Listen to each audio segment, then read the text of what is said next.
Innal hamdalillah nahmaduhu wa nasta'inuhu wa nastaghfiruh wa na'udzu billahi min syururi anfusina wa min sayyiati a'malina may yahdihillahu fahuwal muhtadi wa may yudlil falan tajida lahu waliyyan mursyida. Asyhadu an la ilaha illallah wahdahu la syarika lah wa asyhadu anna Muhammadan abduhu wa rasuluh alladzi la nabiyya ba'da amma ba'd. Fa inna asdaqal hadithi kitabullah wa khairul hadyi hadyu Muhammadin wa syarrul umuri muhdatsatuha wa kullu bid'atin dhalalah wa kullu dhalalatin finnar. Faqad qala Allah ta'ala fi kitabil karim a'udzu billahi minasyaitonir rajim ya ayyuhalladzina amanu taqullaha haqqa tuqatih wa la tamutunna illa wa antum muslimun al-ayah. Para jamaah majelis taklim Masjid Asy-Syuhada Kampung Rawa, Jakarta Pusat, yang insya Allah kita semua dirahmati Allah Subhanahu wa Ta'ala. Segala puji dan syukur sudah sepatutnya kita kembalikan kepada Allah Subhanahu wa Ta'ala yang Maha Ghafur, yang alhamdulillah berkat ridho serta inayahnya Allah masih memperkenankan kita untuk dapat sama-sama merasakan berbagai macam nikmat dan karunia-Nya yang diberikan kepada kita, baik dalam bentuk nikmat iman, nikmat Islam maupun nikmat sehat. Sehingga alhamdulillah pada malam hari ini kita masih dapat sama-sama mewujudkan salah satu bentuk ketaatan kita kepada Allah Subhanahu wa Ta'ala, yakni dengan kita melaksanakan salah satu ibadah yang diamanahkan kepada kita, yaitu mendirikan ibadah sholat maghrib berjamaah. Dan kemudian alhamdulillah insyaallah kita pun akan melanjutkan dengan melaksanakan ibadah lainnya, yaitu adalah bertolabul ilmi atau menuntut ilmu. Yang ini tentunya kita ketahui adalah juga merupakan sesuatu hal yang diwajibkan bagi kita sekalian selaku umatnya Rasulullah SAW. Dikarenakan Rasulullah pernah mengingatkan kita bahwa menuntut ilmu itu adalah juga merupakan sebuah kewajiban bagi kita yang mengaku beragama Islam. Thalabul ilmi faridatun ala kulli muslimin. Salawat serta salam semoga senantiasa tercurah kepada Nabi Muhammad SAW, suri tauladan sekalian ummah pembawa risalah yang hak, yaitu ad-dinul Islam, yang insya Allah Islam adalah merupakan satu-satunya agama yang dibenarkan, diridhai dan diterima di sisi Allah Subhanahu wa Ta'ala. Bahkan sampai Allah Subhanahu wa Ta'ala menyatakan di dalam firman-Nya, barang siapa mencari agama selain daripada Islam, maka agama yang dicarinya itu adalah merupakan agama yang tertolak di sisi Allah. Dan orang-orang yang mencari agama selain Islam akan Allah golongkan ke dalam golongan orang-orang yang merugi pada hari akhir nanti. Na'udzubillahi min dzalik. Semoga bukan kita yang termasuk di dalamnya. Hadirin ikhwatul iman rahimana wa rahimakumullah. Di malam hari ini mohon izin kami ingin menyajikan sesuatu barangkali yang berbeda dari malam-malam sebelumnya.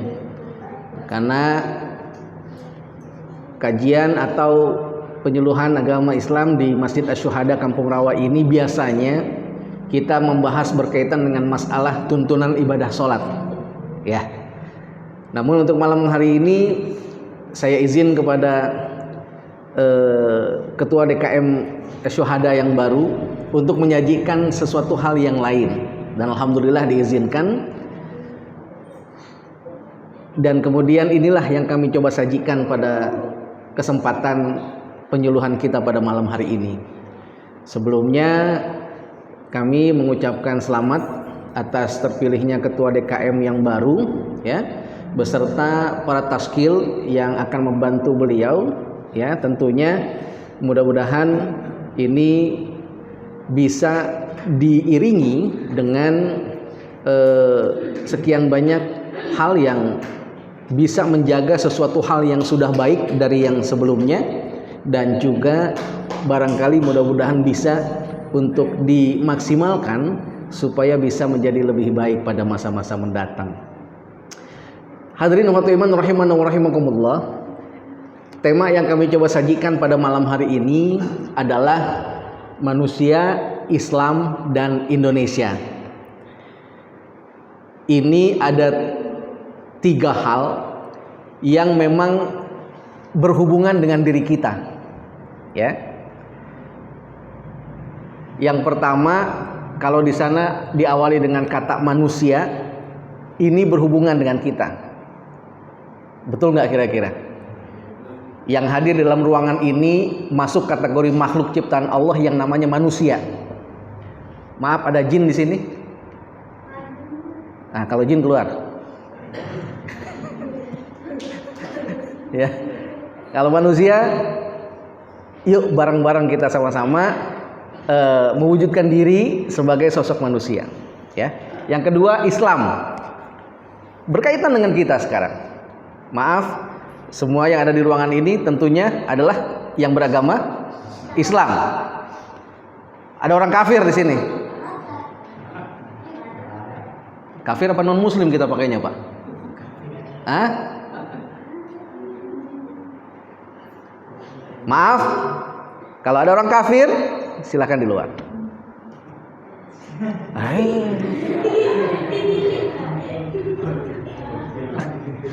Ada guru ngajinya? Ntar belajar lagi ya. Terus Indonesia. Maaf, kita semua yang ada hadir di sini tentunya adalah orang-orang yang merupakan warga negara di negara yang namanya Indonesia. Ada orang luar negeri di sini?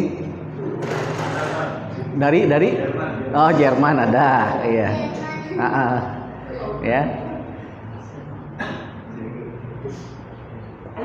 Dan alhamdulillah ketiga hal ini ada berkaitan dalam diri kita pada saat ini, betul ya?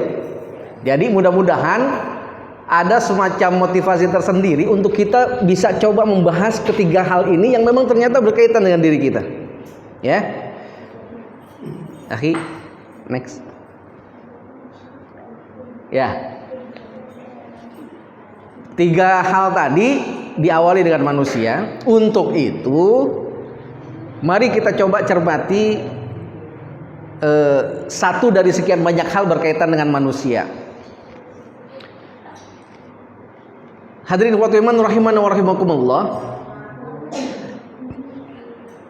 Di dalam tinjauan keislaman yang tentunya dari segi kebahasaan merujuk kepada bahasa Arab ya.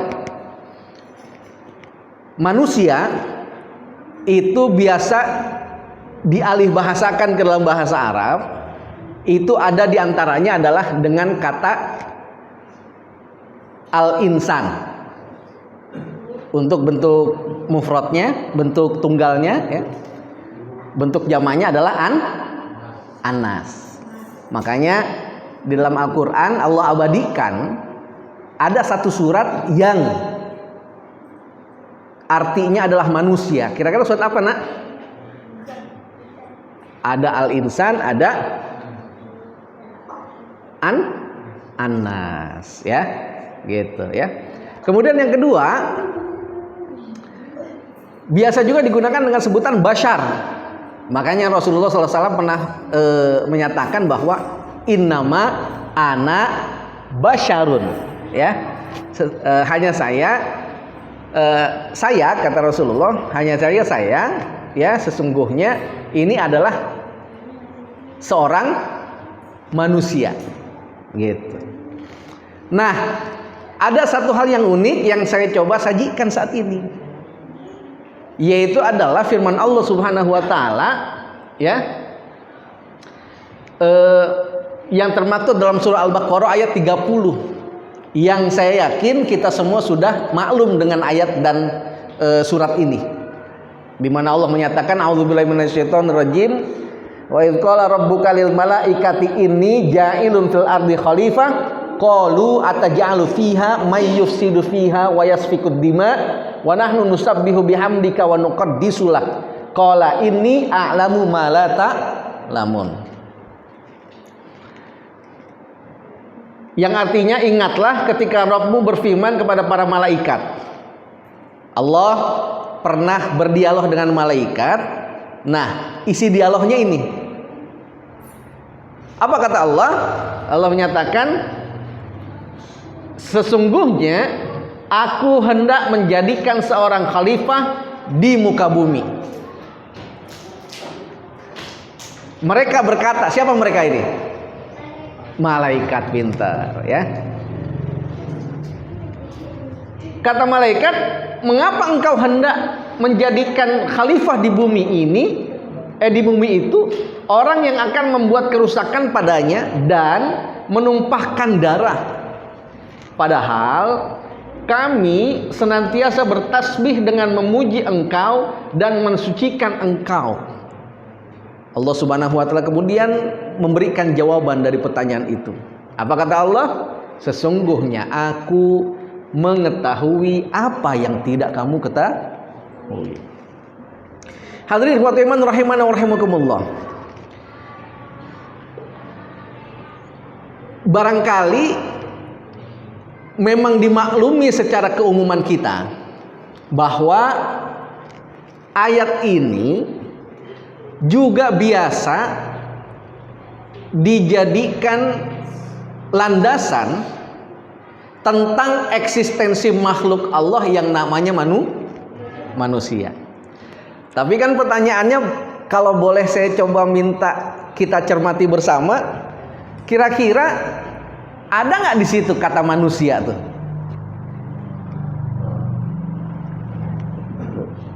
Dilihat di arti, ada nggak kira-kira di situ? Hah? Iya, mana? Hendak menjadikan khalifah, ya kan? Artinya secara harfiah yang tadi, apakah itu penggunaan kata al-insan atau anas atau penggunaan kata bashar, ini tidak terdapat di dalam ayat ini, kan begitu ya? Tapi di dalam pemahaman keislaman kita keseharian, ayat ini biasa digunakan untuk menyebutkan eksistensi makhluk ciptaan Allah yang namanya manusia. Pertanyaannya adalah kenapa kira-kira? Padahal kita tahu makhluk-makhluk ciptaan Allah itu ada sekian banyak. Yang mungkin kita bisa jadikan contoh adalah Allah menciptakan malaikat. Kalau malaikat di situ ada sebutannya, ya. Nah, kemudian Allah menciptakan jin. Juga Allah menciptakan manusia. Dan sekian banyak makhluk ciptaannya yang lain. Ya, ada tumbuh-tumbuhan, ada hewan, binatang dan lain sebagainya, kan begitu ya. Nah, tapi kenapa ayat ini biasa kemudian digunakan untuk menjelaskan tentang eksistensi makhluk ciptaan Allah yang namanya manusia, yaitu kita? Nah, kira-kira kenapa kita? Next. Ya.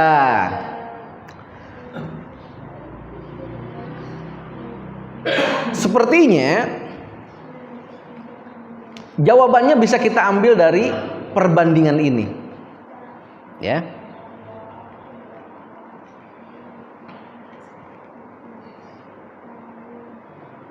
Yaitu adalah ini merupakan semacam spesifikasi makhluk-makhluk Allah, ya. Sampelnya adalah malaikat, manusia, kemudian jin, ya. Kita coba lihat perbandingannya. Malaikat dari segi zatnya itu adalah makhluk gaib. Manusia makhluk nyata. Kemudian jin gaib. Kita paham bahwa sederhananya pengertian gaib, nyata, kemudian ya gaib lagi itu adalah sederhananya kaitannya dengan masalah wujud, ya. Disebut gaib, keberadaannya ada tapi kemudian tidak bisa dirasa oleh panca indera. Nah, kemudian disebut nyata, wujudnya adalah antara fisik dengan non fisiknya itu berhimpun, kemudian ada, bisa dirasa oleh panca indera. Sederhananya begitu. Kemudian yang berikutnya, spesifikasi masing-masing ini adalah malaikat tidak memiliki nafsu. Manusia memiliki nafsu. Jin juga memiliki nafsu. Nah, ada perbedaan antara malaikat dengan dua makhluk ciptaan Allah yang lain. Kemudian berikutnya selalu taat kepada Allah Subhanahu wa taala. Manusia ada yang taat dan ada yang durhaka. Jin ada yang taat dan ada yang durhaka.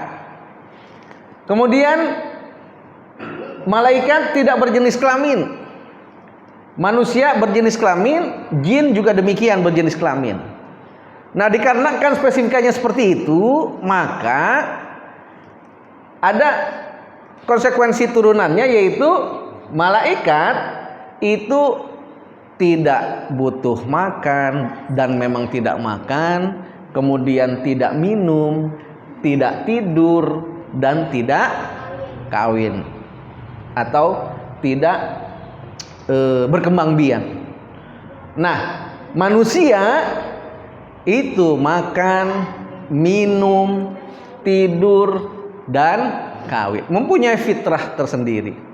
Kemudian jin juga demikian, makan, minum, tidur, dan kawin. Nah, kemudian malaikat memiliki akal pikiran yang bersifat statis, lempeng. Itulah mengapa sifatnya malaikat itu adalah la ya'sunallaha ma amarahu wa yaf'aluna ma yu'marun. Malaikat itu adalah senantiasa enggak pernah bermaksiat kepada Allah, dan apa yang Allah perintahkan pasti dilaksanakan. Enggak pernah istilahnya membangkang gitu, ya. Tapi bagaimana manusia? Manusia memiliki akal pikiran yang bersifat dinamis, ya. Tidak statis. Ya, dinamis. Nah, jin ini di antara keduanya memiliki akal pikiran, ya, tapi terkadang atau untuk jenis tertentu statis sifatnya, ya, untuk jenis tertentu dinamis. Makanya ada yang lempeng yang disebut jin muslim, ada juga yang lempeng yang bengkok-bengkok, ya, yang disebut jin kafir. Seperti itu. Nah, dikaitkan dengan firman Allah Subhanahu wa taala surah Al-Baqarah ayat 30 tadi, masih ada satu pertanyaan kan buat kita tersisa.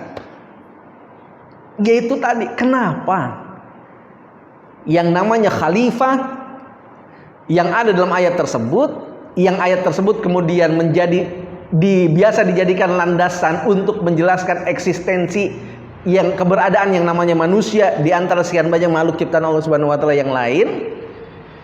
Jawabannya adalah karena ternyata manusia adalah makhluk ciptaan Allah Subhanahu wa taala yang memiliki keistimewaan dibandingkan dengan makhluk yang lainnya. Sebagai sampel, perbandingannya adalah bisa dengan malaikat, perbandingannya adalah bisa dengan jin. Apa yang membuat manusia menjadi lebih memiliki keistimewaan di hadapan Allah Subhanahu wa taala? Di antaranya yang pertama adalah manusia Allah perlengkapi dengan dua unsur yang berbeda yang Allah tidak berikan kepada makhluk ciptaan Allah yang lainnya. Yaitu apa? Unsur nyata dengan unsur gaib. Unsur nyata fisik, ya, jasad. Unsur gaibnya apa? Ruh. Gitu. Jadi Allah perlengkapi yang namanya manusia itu dengan dua unsur yang berbeda, sementara yang lainnya tidak. Malaikat diperlengkapi dengan unsur ruh, iya. Tapi unsur nyatanya tidak. Adapun ketika misalkan perjalanan kehidupan Nabi Muhammad SAW, malaikat pernah mewujudkan diri, ya, itu bukan merupakan karakteristik aslinya. Itu hanya perkenanan Allah saja, gitu kan? Kan pernah ada kita mengetahui bahwa pernah Rasulullah SAW beberapa kali di dalam sejarah kehidupan beliau itu pernah berdialog dengan malaikat Jibril, ya, yang Jibril ini sudah beralih bentuk menjadi manusia, ya. Tapi itu bukan bukan bentuk aslinya Jibril, bukan karakteristik aslinya Jibril, bukan spesifikasi aslinya Jibril, karena Jibril adalah kategori malaikat, malaikat kategorinya itu adalah makhluk ciptaan Allah yang zatnya adalah gaib, gitu. Ya, itu kasuistik saja, insidental saja sifatnya. Itu pun kalau diizinkan oleh Allah atau kalau memang Allah sedang memerintahkan untuk berwujud seperti itu, gitu.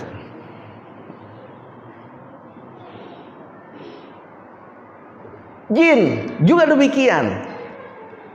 Allah buat wujudnya adalah dalam bentuk zat yang gaib. Tapi apakah Allah perlengkapi dengan unsur yang nyatanya? Kan tidak, ya. Nah, adapun misalkan nanti istilahnya sifatnya adalah menjelma menjadi unsur nyata yang kemudian menggoda manusia, itu lagi-lagi kasuistik sifatnya, bukan merupakan spesifikasi asli atau dasarnya dia. Tapi kalau manusia itu memang demikian, ada unsur zat nyatanya, ada unsur gaibnya. Zat nyatanya disebut jasad, kemudian yang gaibnya disebut ruh, gitu. Ya. Nah, kemudian keistimewaan manusia berikutnya adalah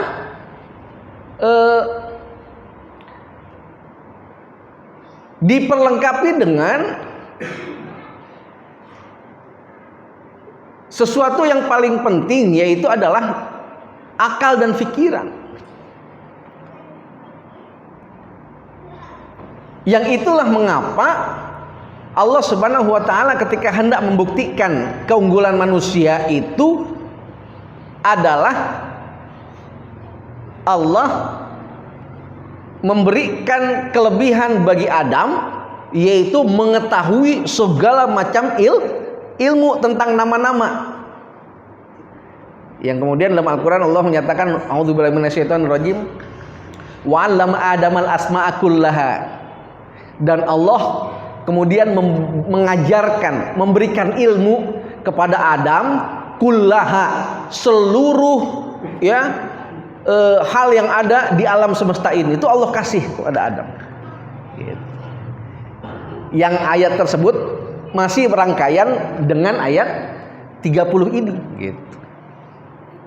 Seolah-olah Allah hendak memberikan petunjuk kepada kita bahwa salah satu hal yang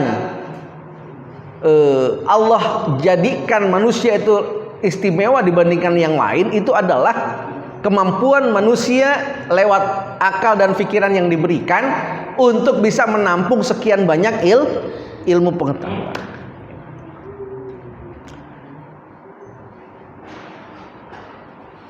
Yang ini kemudian membuat manusia itu menjadi lebih mulia. Betulkah menjadi lebih mulia? Ilustrasinya begini, misal khalifah, ya, itu kan disebut pemimpin, ya, begitu. Pemimpin itu biasanya menjadi rujukan bagi orang-orang yang dipimpinnya terhadap segala macam permasalahan. mau mengetahui sesuatu nanya sama pemimpin, karena dia belum tahu nanya kepada pimpinannya. Untuk melakukan sesuatu nanya juga kepada pemimpin, dan seterusnya, lumrahnya demikian. Nah, pembuktian bahwa manusia itu adalah memang layak untuk menjadi sesuatu yang merupakan arti dari khalifah di situ adalah dikarenakan manusia memiliki akal fikiran, dan dengan akal fikirannya itu bisa mengetahui sekian banyak ilmu pengetahuan dibandingkan dengan makhluk Allah yang lainnya, yaitu adalah malaikat atau jin. Nah, misal pengertian khalifah itu adalah ditujukan kepada malaikat misalkan, karena tadi rangkaian ayatnya seolah-olah malaikat hendak mengatakan bahwa sebutan khalifah itu kenapa sih enggak kemudian istilahnya buat saya saja, karena saya itu mempunyai keunggulan apa, wa nahnu nusabbihu bihamdika wa nuqaddisulah. Kami ini kan senantiasa bertasbih kepadamu ya Tuhan, kepadamu ya Allah, dan senantiasa mensucikan Engkau. Kenapa sih khalifah itu tidak kemudian merupakan sesuatu yang disematkan kepada kami saja, misal demikian dia Allah. Hal itu dikarenakan memang ada sesuatu hal yang secara fitrah tidak dimiliki malaikat, yaitu apa? Yaitu adalah tentang pengetahuan yang Allah berikan kepada Adam tadi. Contoh misalnya ilustrasinya begini, betul malaikat adalah makhluk ciptaan Allah yang senantiasa taat kepada Allah Subhanahu wa taala. Namun misal ketika memang khalifah atau pemimpin itu adalah konteksnya malaikat, yang pemimpin itu adalah rujukan tempat bertanya orang yang dipimpinnya tentang sesuatu yang tidak diketahuinya. Misal ada kemudian bertanya kepada malaikat, kita wajib nggak sih beribadah kepada Allah Subhanahu wa taala? Oh ya, wajib dong. Karena Allah sudah menciptakan kita, nah tanda terima kasih kita itu adalah beribadah kepada Allah Subhanahu wa taala. Malaikat jawab seperti itu, dan tentang hal tersebut bisa beliau menjawabnya, bisa malaikat menjawabnya. Tapi misal ada pertanyaan yang sederhana misalnya, oh kalau kita memang wajib ibadah kepada Allah, kira-kira boleh nggak kita selingi dengan aktivitas tidur? Kita selingi dengan aktivitas menikah. Kita lengkapi dengan aktivitas makan, minum, dan seterusnya. Kira-kira malaikat bisa menjawab itu enggak?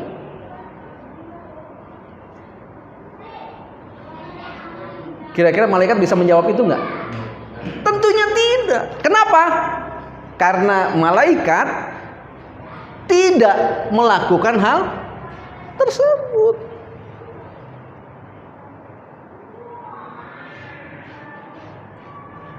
Sementara manusia melakukan itu, sehingga ketika istilahnya ada yang mempertanyakan tentang hal tersebut, maka manusia mampu untuk menjelaskannya.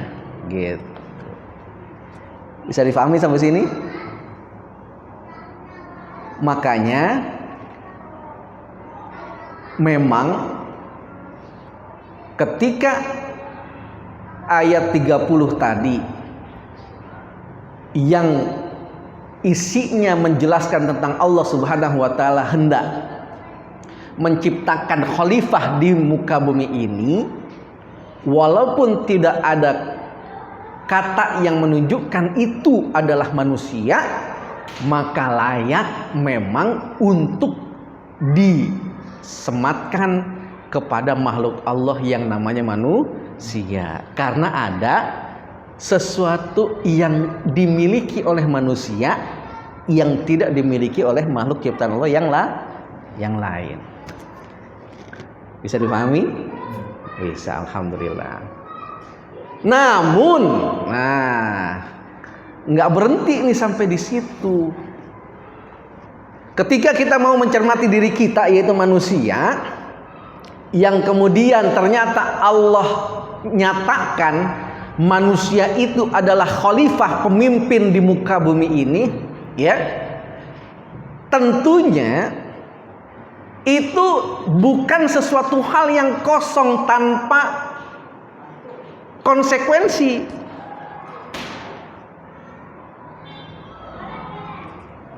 Justru ketika Allah Subhanahu wa taala menyatakan bahwa manusia khalifah yang Allah sebutkan dalam ayat tersebut adalah manusia, maka ada konsekuensinya yang merupakan tanggung jawab terhadap atau tanggung jawab diri kita terhadap gelar khalifah tersebut, yaitu apa? Menunjukkan diri bahwa memang betul kita adalah layak untuk mendapatkan gelar khalifah. Tuh.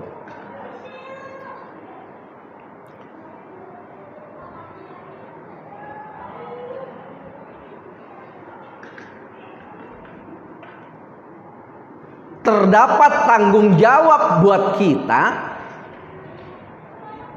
untuk betul-betul membentuk diri kita masing-masing. Saya, ya, Satmawadi, kemudian Pak Samsur Rijal dan yang ada di sini, untuk membuktikan bahwa memang saya itu adalah makhluk ciptaan Allah yang layak untuk mendapatkan sebutan sebagai khalifah.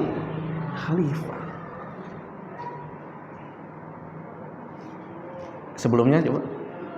Yang makna khalifah itu, ya, biasa diberikan pengertian, ya, yaitu adalah sebagai pemimpin.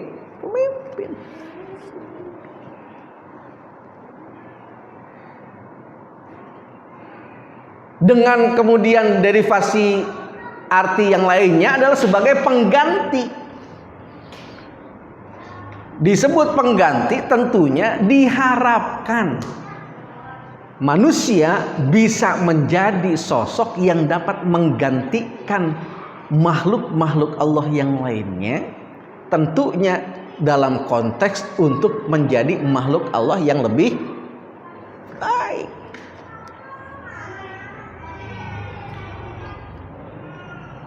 Saya punya handphone. Kalau ini baik, kira-kira saya harus ganti nggak?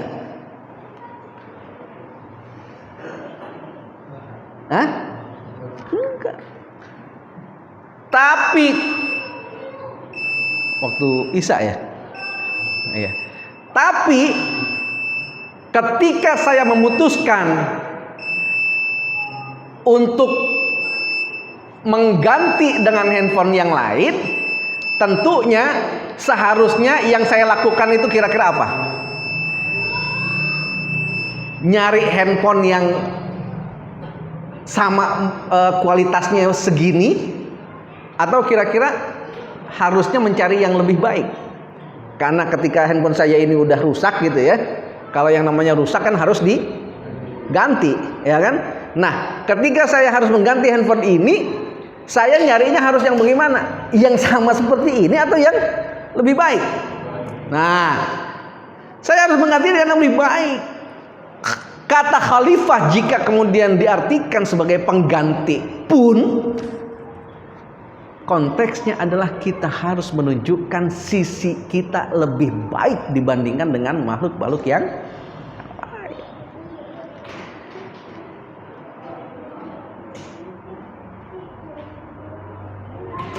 Pertanyaannya,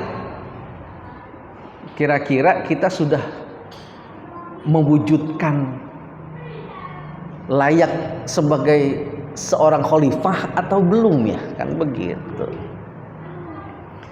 Next. Lagi. Nah.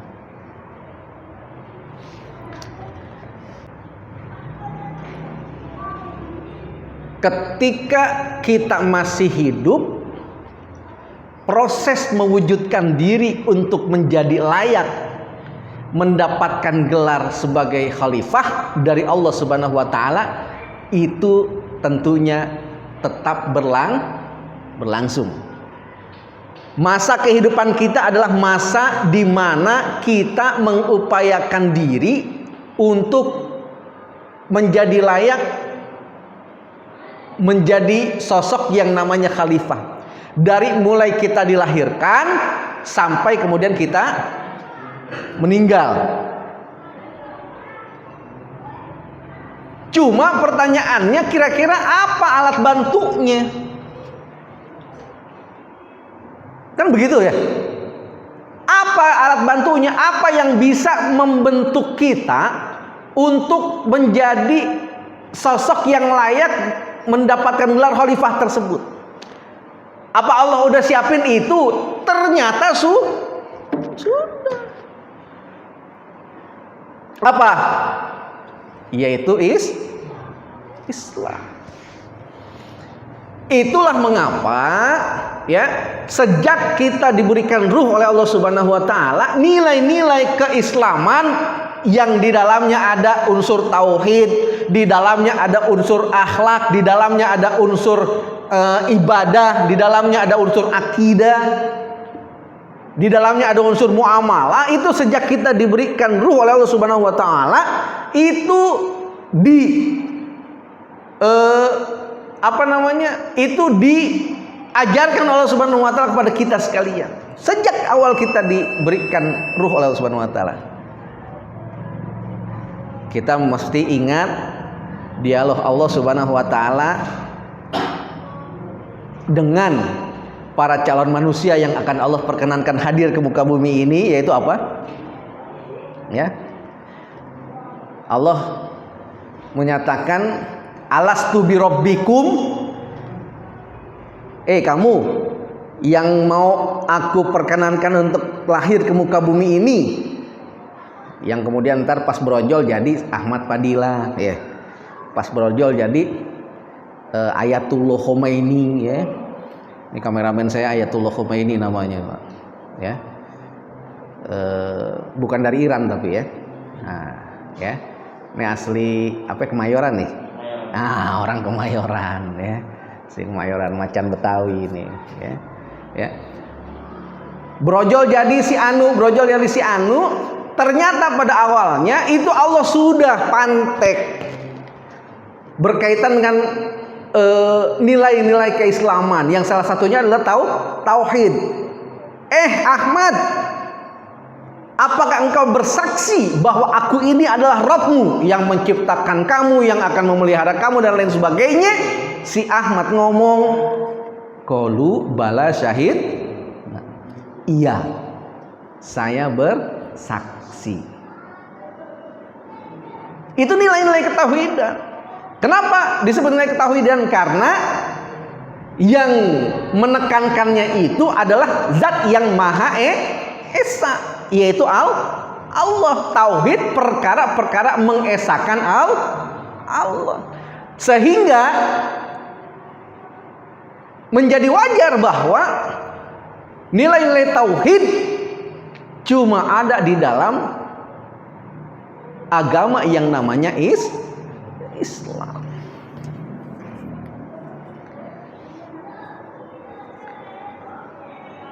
Dan ini pada awalnya adalah dimiliki oleh siapapun manusia yang akan menjadi bakal manusia yang hadir ke muka bumi ini. Kenapa saya sebut siapapun? Karena memang pada dasarnya adalah demikian. Ditunjukkan oleh tadi ayat Allah. Sekarang sabda Rasulullah. Coba Bapak cermati ini baik-baik. Ini hadis masyhur. Rasulullah pernah menyatakan, kullu mauludin yuladu alal fitrah, fa abawahu yuhawidanihi au yunassiranihi au yumajjisanihi. Coba perhatikan nih siakul kalamnya, susunan katanya. Ya. Kata Nabi, kullu mauludin yuladu al fitrah. Setiap maulud apa maulud? Nah, setiap yang dilahirkan tuh, ya. Setiap yang dilahirkan berarti siapa? Manusia ya. Calon manusia yang dilahirkan ke dunia. Yuladu, dia itu dilahirkan alal fitrah, bersama dengan fitrahnya. Fitrah ini bahasa Arab yang tentunya kita mesti coba tahu kira-kira apa sih pengertian Indonesianya, kan begitu. Pengertian fitrah ini apa pengertiannya? Di awal kita artikan fitrah saja dulu. Jadi kullu mauludin yuladul fitrah, setiap yang dilahirkan, setiap bayi yang dilahirkan itu, manusia yang dilahirkan itu adalah dilahirkan dalam bersama dengan fitrahnya. Kemudian apa kata Nabi? Fa'abawahu, maka kedua orang tuanya lah yuhawidanihi, yang bakal menjadikan dia seorang Yahudi, au yunasironihi, atau yang akan menjadikan dia sebagai seorang Nasrani, au yumajisanihi, atau akan menjadikan dia sebagai seorang Majusi. Yahudi disebut, Nasrani disebut, Majusi disebut, Islam disebut tidak? Tidak. Secara zahir Islam tidak disebut, tapi secara makna, secara batin Islam ada di dalam kalimat atau di dalam kata al-fitrah. Gitu. Selaras nggak dengan firman Allah tadi itu?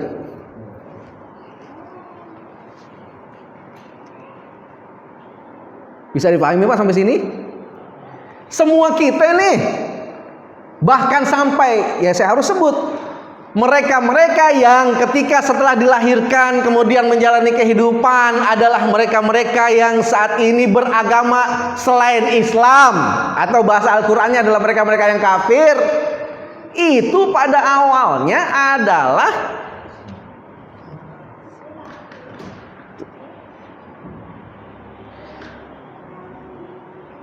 yang itu berarti fitrah seluruh manusia, dari mulai manusia pertama sampai manusia terakhir nanti, itu adalah Islam. Namun nanti ada yang kemudian diiringi dengan hidayah Allah, gitu. Lewat apapun itu hidayahnya. Bisa lewat orang tuanya, setelah brojol orang tuanya muslim, alhamdulillah mampu menjaga anaknya itu menjadi tetap seorang muslim. Bisa lewat peristiwa-peristiwa dan lain sebagainya, gitu ya. Nah, kemudian dengan demikian kita bisa simpulkan bahwa menjadi sesuatu hal yang layak, tidak berlebihan, ketika kita nyatakan bahwa Islam adalah Allah tujukan untuk seluruh alam. Untuk seluruh alam. Yang kemudian secara nyata wujudnya Islam itu Allah representasikan sosoknya lewat sosok para nabi dan rasul, yang paling fokus adalah sosok Nabi Muhammad sallallahu alaihi wasallam. Makanya dinyatakan, a'udzubillahi minasyaitonirrajim, wa ma arsalnaka illa rahmatan lil alamin. Dan tidaklah kami mengutus engkau wahai Muhammad melainkan untuk menjadi rahmat bagi seluruh alam. Kata rahmat kebalikannya adalah laknat. Yang kita kemudian bisa menetapkan bahwa kalau laknat itu pengertiannya adalah negatif, maka rahmat adalah pengertiannya positif. Yang itu berarti Islam Allah Subhanahu wa taala wujudkan dalam representasinya dalam wujud sosok Nabi Muhammad SAW, yang kemudian kehadiran Nabi Muhammad SAW itu adalah sesuatu hal yang akan membawa dampak positif untuk seluruh alam. Sehingga nih konsekuensinya adalah tidak layak bagi siapapun menganggap bahwa Islam adalah agama teror. Nggak layak menyatakan bahwa Islam itu adalah sumber dari bencana, malapetaka, dan lain sebagainya. Dan nggak layak pula siapapun untuk takut terhadap Islam, alergi terhadap Islam. Sesuatu kalau mau istilahnya dialihkan kepada yang bersesuaian dengan Islam, itu kok sudah istilahnya distempelin sesuatu hal yang menyeramkan.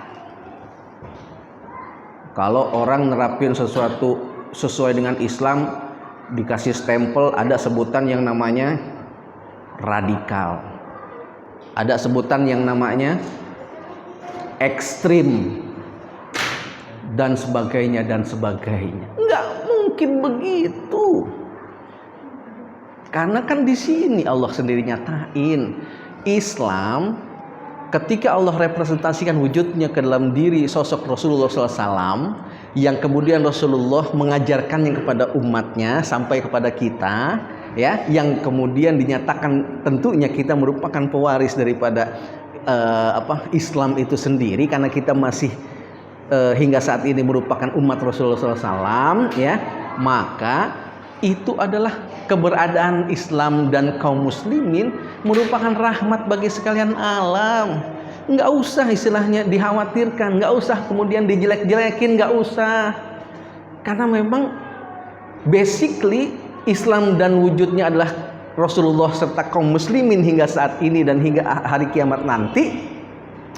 Itu adalah sesuatu hal yang pengertiannya adalah akan menghadirkan sekian banyak hal yang positif, bukan cuma untuk kaum muslimin, tapi konteksnya adalah untuk sekalian. Next, lanjutan. Nah, sekarang manusia dengan Islam. Kalau tadi pertama kita bahas manusia, kemudian yang kedua kita bahas Islam. Nah sekarang kita satuin tuh manusia dengan Islam. Sederhana kita dapat mengambil pelajaran tentang penyatuan manusia dengan Islam. Yaitu apa? Yaitu adalah ketika Allah Subhanahu wa taala memberikan sebuah gambaran apa dan bagaimana seharusnya sosok seorang muslim. Gambarannya apa? Dinyatakan dalam Al-Quran surah Ibrahim, ya, surah ke-14. Maaf, dari yang awal dulu. Sebelumnya apa? Ini. Ya, itu. Surah Ibrahim, surah ke-14 ayat 24, 25, 26 adalah merupakan gambaran sosok seorang muslim yang ditetapkan oleh Allah Subhanahu wa taala, dan seyogianya inilah yang terwujud. Apa gambaran sosok seorang muslim? Seorang muslim adalah orang yang tadi bertauhid. Bertauhidnya seorang muslim berawal dari faham betul kalimat tauhid yang senantiasa dia bacakan. Kalimat tauhid apa, Pak? La ilaha illallah. Tiada Tuhan selain Allah. Yang kalimat tauhid tersebut ya Kang, yang ayat 25-nya Kang, sebelumnya. Nah, 24 betul. 24 sebelumnya.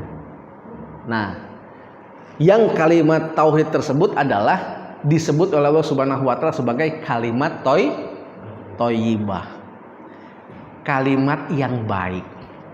Nah, kalimat yang baik ini adalah merupakan permisalan yang Allah berikan, yang Allah buat sebagai karakteristik seorang muslim yang diharapkan terwujud adanya di setiap seorang muslim. Yaitu apa? Allah menyatakan, A'udzubillahi minasyaitonirrajim. Alam taro kaifa daraballahu mathalan kalimatan thayyibatan kasyajaratin thayyibatin asluha thabitun wa far'uha fis sama. Tidakkah kamu memperhatikan bagaimana Allah telah membuat perumpamaan kalimatan thayyibatan, kalimat yang baik, seperti pohon yang baik, yaitu akarnya kuat dan cabangnya menjulang ke langit. Kalimat thayyibah itu kalimat tauhid. Yang senantiasa membaca dan mengamalkan kalimat tauhid itu adalah seorang muslim. Makanya Allah menggambarkan sosok seorang muslim itu bagaikan kalimat thayyibah. Yang kalimat thayyibah itu gambarannya adalah bagaikan sebuah pohon yang baik, kasajaratin thayyibatin juga. Nah, bagaimana pohon yang baik itu? Ada 3 karakteristiknya. Yang pertama adalah akarnya kuat mencengkram bumi, asluha sabitun. Disebut akar ini bisa diartikan adalah unsur-unsur ketauhidan, keyakinan 6 rukun iman itu betul-betul terhunjam di dalam hatinya. Dan ini sesuatu hal yang sangat penting. Makanya kita diajarkan untuk mampu mengkondisikan keimanan kita yang ada dalam hati kita agar tetap adanya apa namanya itu? Pageh. Bahasa apa? Bahasa Sunda itu pageh. Kokoh lah begitu. Ya. Supaya betul-betul mencengkram ke dalam hati kita. Apa doanya yang diajarkan Rasul? Ya muqallibal qulub tsabbit qalbi ala dinik. Wahai zat yang maha membolak-balikan hati. Hati itu tempat kaitan dengan masalah keyakinan, keimanan dan seterusnya. Kita berdoa kepada Allah, ya muqallibal qulub, wahai yang membolak-balikan hati, tsabbit qalbi ala dinik. Tetapkan hatiku untuk tetap berada di dalam agamamu, yaitu apa? Islam. Doa ini selaras dengan karakteristik yang pertama dari sosok seorang muslim yang diharapkan adalah memiliki akar yang kuat mencengkram bumi, yaitu memiliki akidah yang kuat, nggak bakal goyah dengan apapun juga. Kemudian berikutnya karakteristik yang kedua seorang muslim adalah wa far'uha fis sama, dan cabangnya itu menjulang tinggi ke angkasa. Cabang itu adalah kaitannya dengan masalah ibadah kepada Allah. Kalau tadi tauhid, akidah, karakteristik yang pertama. Sekarang yang kedua adalah urusan ibadah vertikal, yang biasa kita artikan adalah hablum minallah. Jadi udah akidahnya kuat, ibadahnya pun mantap menuju kepada Allah Subhanahu wa taala yang arasyana. Kemudian masuk kepada karakteristik yang ketiga, tu'ti ukulaha kullahinin bi'izni rabbiha. Punya akar yang kuat, batang kita istilahnya menjulang tinggi ke angkasa, ya, batangnya itu menjulang tinggi ke angkasa, ibadah kita itu betul-betul mantap kepada Allah Subhanahu wa taala, maka diharapkan ada hasil. Apa hasilnya? Yaitu adalah menghasilkan buah yang pada setiap waktu itu dengan izin Tuhannya ada, bisa dikonsumsi, bisa bermanfaat. Yang ini bisa kita artikan adalah membuahkan hasil, yaitu apa? Muamalah yang baik, akhlakul karimah. Ya. Jadi tipikal seorang muslim itu bagaikan pohon yang baik, akarnya, akidahnya itu kuat, batangnya, ibadahnya itu mantap. Kemudian ada hasilnya. Apa? Bersosialisasinya dengan siapapun itu menjadi sosialisasi yang baik pula. Seperti sosok Rasulullah Shallallahu Alaihi Wasallam. Rasulullah adalah sosok yang sebenarnya adalah dihormati, disegani baik oleh kawan maupun oleh lawan. Begitu. Nah, kemudian berikutnya ada perbandingan. Kalau tadi disebut seorang muslim seyogianya atau diharapkan menjadi sosok syajarah thayyibah, pohon yang baik. Nah, ini ada perbandingan, jangan jadi seperti syajarah khabithah, seperti pohon yang buruk. Yang buruk itu apa pohon yang buruk itu? Yaitu adalah diartikan pohon yang buruk itu adalah yang telah dicabut akarnya dari permukaan bumi, kemudian tidak dapat tetap tegak sedikit pun. Pohon kalau akarnya udah dicabut, bisa batangnya tegak, Mak? Layu. Setelah layu, apa bisa menghasilkan buah? Jangan jadi yang seperti ini. Lagi next. Nah, sekarang kita satuin ketiga-tiganya. Tadi kan baru kita ngomong dua unsur tuh, manusia kemudian Islam. Nah, sekarang kita nih, ya saya nggak bicara yang ada di negara lain ya. Kita itu kan ada di negara Indonesia. Sekarang gimana sih mau memotret kita nih? Yaitu manusia muslim Indonesia. Sederhananya, kita mayoritas di Indonesia, bener nggak kira-kira? Masih bener ya sampai sekarang ya, karena memang secara kependudukan ya, kuantitas masyarakat muslim atau yang beragama Islam di Indonesia masih mayoritas ya, walaupun dari tahun ke tahun mengalami penurunan. Sekarang kalau nggak salah masih berkisar di antara 85 sampai 87%. Next. Namun nih ya, beginilah keadaannya. Jumlahnya mencapai 1/4 penduduk dunia. Ya. Kemudian sumber kekayaan alam melimpah, benar nggak Indonesia kita? Ya. Mau disebut istilahnya dari mana juga ada kekayaan alam kita. Bagian atasnya ada, bagian bawahnya ada, perut buminya. Di atas buminya ada hutan, pepohonan, buah-buahan, sebagainya. Kemudian ada juga di atas buminya itu adalah laut, hasilnya ikan dan lain sebagainya. Dan seterusnya banyak memang kita itu. Kita sebut sebagai sumber kekayaan alam melimpah.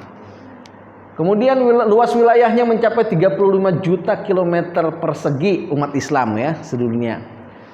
Memiliki agama samawi yang tak tertandingi. Islam itu agama langit yang gak tertandingi. Kenapa? Karena memang Allah perlengkapi dengan hal-hal yang bisa mengunggulkan Al-Quran dari agama yang lain. Mengunggulkan Islam dari agama yang lain, yaitu dengan apa? Al-Quran, yang memang merupakan kitab otentik firman Allah, firman Tuhan, gitu. Yang tidak dimiliki oleh kitab-kitab yang lain. Kemudian juga Islam memiliki sejarah gemilang di masa lalu, baik konteks dunia maupun konteks Indonesia. Kemudian next, Namun begini keadaannya. Seperti apa yang dinyatakan Rasulullah SAW, bahwa yang namanya umat Islam itu memang jadi laksana sebagai hidangan yang kemudian siap untuk disantap oleh pihak lain. Ada oleh pihak Barat, Amerika dan seterusnya. Ada oleh pihak Timur yang sekarang ini wujudnya adalah negara. Nah, ini potretnya. Lantas setelah mengetahui ini, kira-kira gimana? Kan gitu. Next. Untuk menjadikan jawaban itu, saya cuman mau memotret salah satu bagian kecil aja. Yaitu apa? Yaitu adalah korelasi Islam dan Indonesia. Kita coba ambil contohnya, yaitu konstitusi di Indonesia dengan Islam, ya. Yaitu apa? Kita punya dasar negara. Sebutannya apa? Pancasila. Ada berapa? 5. Sila pertama, ketuhanan yang Maha Esa. Yang kedua, kemanusiaan yang adil, dan yang ketiga, yang keempat, dalam yang kelima,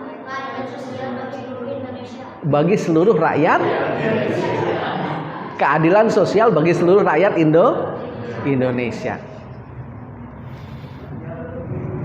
Ada yang menyatakan bahwa Pancasila itu semuanya terdapat di dalam Islam. Bahkan salah satu buktinya adalah ini.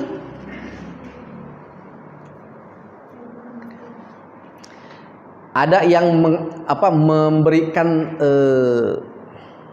pencermatan tentang sila pertama, itu sudah lumrah. Ketuhanan yang Maha Esa, agama yang berketuhanan yang Maha Esa memang adalah hanya Islam. Itu udah wajar lah. Tapi ditambah dengan apa yang saya sajikan ini menjadi memang sesuatu hal yang mendukung pernyataan bahwa 5 sila itu memang korelasinya adalah hanya dengan Islam, yang ditunjukkan lewat sila keempat yang terdapat kata hikmah, kerakyatan yang dipimpin oleh hikmah. Pertanyaannya, kata hikmah ini apakah ada yang bisa memberikan penjelasan secara baik selain daripada Islam?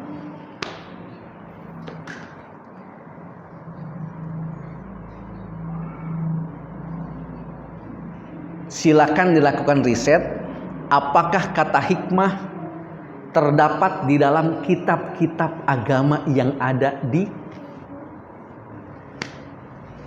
Indonesia selain Islam. Sementara alhamdulillah Islam mampu untuk memberikan pengertian tentang hikmah secara baik. Hal itu dikarenakan apa? Dikarenakan memang yang terdapat di dalam sila ini adalah mengambil hal yang bersumber dari ajaran Islam.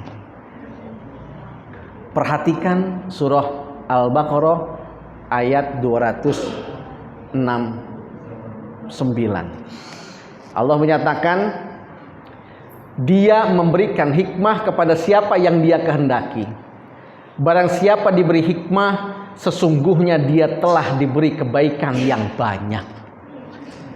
Dan tidak ada yang dapat mengambil pelajaran kecuali orang-orang yang mempunyai akal sehat. Kerakyatan yang dipimpin oleh hikmah. Kenapa harus hikmah memimpin rakyat? Karena dengan hikmah akan Allah berikan sekian banyak kebaikan.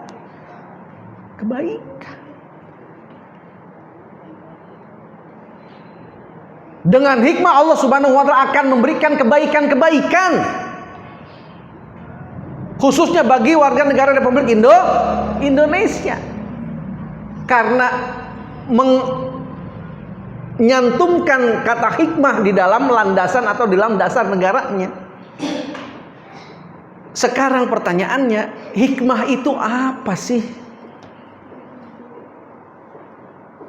Ternyata ini yang kemudian membuat semakin dekat lagi bahwa Indonesia itu adalah memiliki korelasi yang sangat erat dengan Islam. Ternyata hikmah tersebut adalah berarti Al-Quran dan Sunnah. Allah Subhanahu wa taala pernah menyatakan ya dalam Al-Qur'an, a'udzubillahi minasyaitonirrajim, ud'u ila sabili rabbika bil hikmah. Dan serulah mereka manusia ila sabili rabbika, kepada jalan Allah, kepada jalan Tuhanmu. Dengan apa? Bil hikmah. Hikmah ini artinya apa? Artinya adalah dua sumber yang dinyatakan oleh Rasulullah SAW dalam hadisnya, yang akan mengantarkan kita meniti jalan menuju Rabb kita dan akan menuntun kita sehingga kita tidak tersesat jalannya ke kiri ataupun ke kanan, yaitu adalah Al-Quran dan Sunnah. Makanya Rasul berpesan, taroktu fikum amroini ma inin tamasantum bihima lan tadillu abadan kitaballah wa sunnata Rasul. Aku telah meninggalkan buat kalian dua perkara yang apabila kalian berpegang teguh kepada kedua perkara itu, maka nggak bakal kalian tersesat. Mampu kalian untuk meniti sabili rabbika itu. Apa dua perkara itu? Al-Quran dan Sunnah. Pertanyaan berikutnya yang paling terakhir adalah, apa dan siapa yang memiliki Al-Quran dan Sunnah? Jawabannya apa kira-kira? Apanya adalah Islam dan siapanya adalah kaum muslimin. Selesai.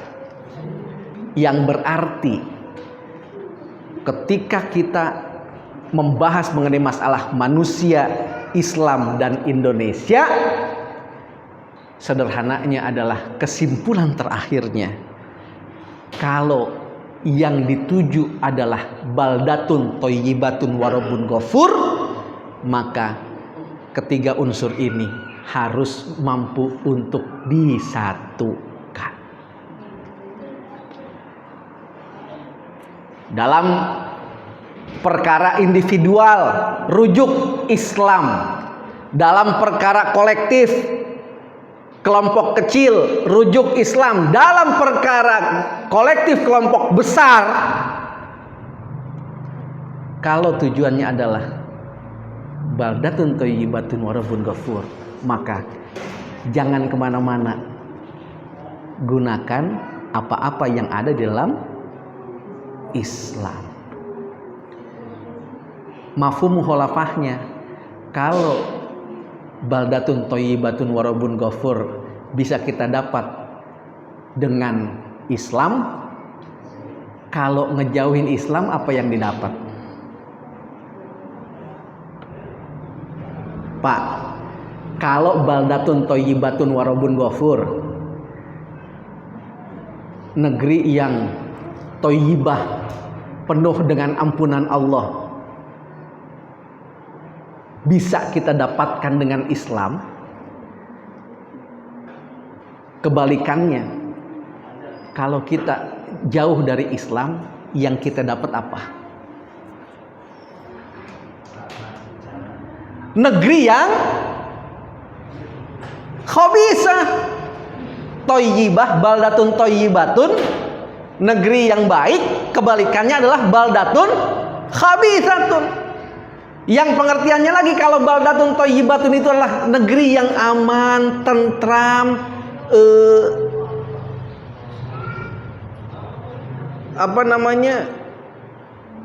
jarang terjadi huru-hara, wabah, penyakit, kemudian bencana dan lain sebagainya. Maka baldatun khabisatun adalah yang kebalikan. Negeri yang carut marut, negeri yang ngaco, negeri yang amburadul, negeri yang penuh dengan wabah, negeri yang penuh dengan malapetaka, negeri yang penuh dengan bencana. Sekarang keadaan kita gimana nih?